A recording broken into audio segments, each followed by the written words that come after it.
Lisa Marie Presley, the woman who carried the king's legacy and lived under the curse of fame.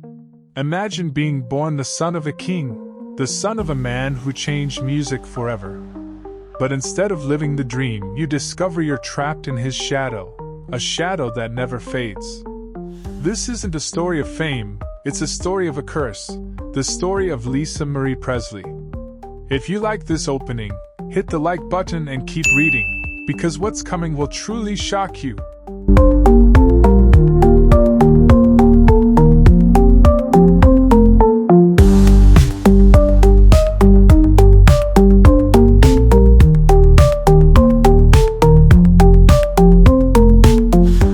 Imagine inheriting a legacy bigger than any Hollywood movie. Born in Memphis on February 1, 1968, as the king's daughter, Elvis Presley, the man who changed rock music forever. But luxury isn't a guarantee of happiness, and the throne isn't a peaceful haven.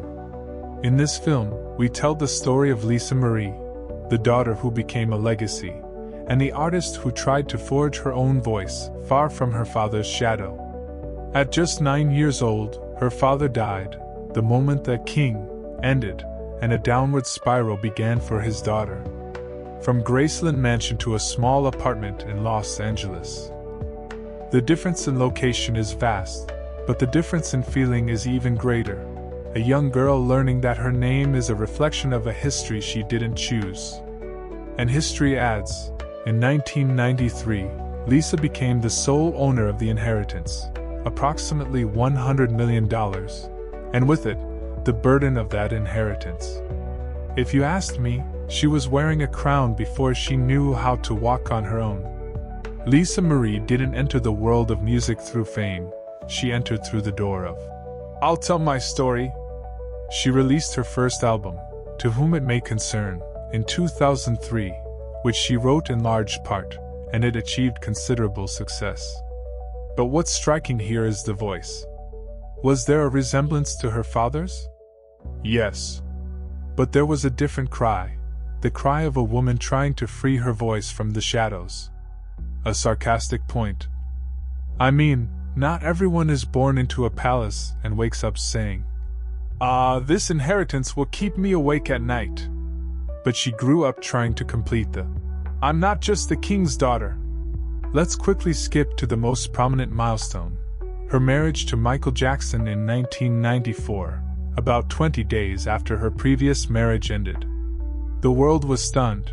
The king's daughter plus the king of pop equals a story written for history. But in reality, her story was escaping silence, a silence greater than fame. A lot of press, a lot of rumors, but Lisa, deep down, was searching for someone to listen to her for the first time. Of course, the marriage didn't last, but it became part of a larger picture, the picture of loneliness behind the scenes.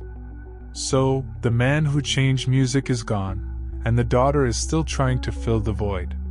But life has recorded another tragedy for her, the loss of her son, Benjamin Keel, in 2020, which was the greatest shock. Imagine inheriting a mansion, walking into it every morning, only to find that the voice that once echoed, "Dad," is no longer there.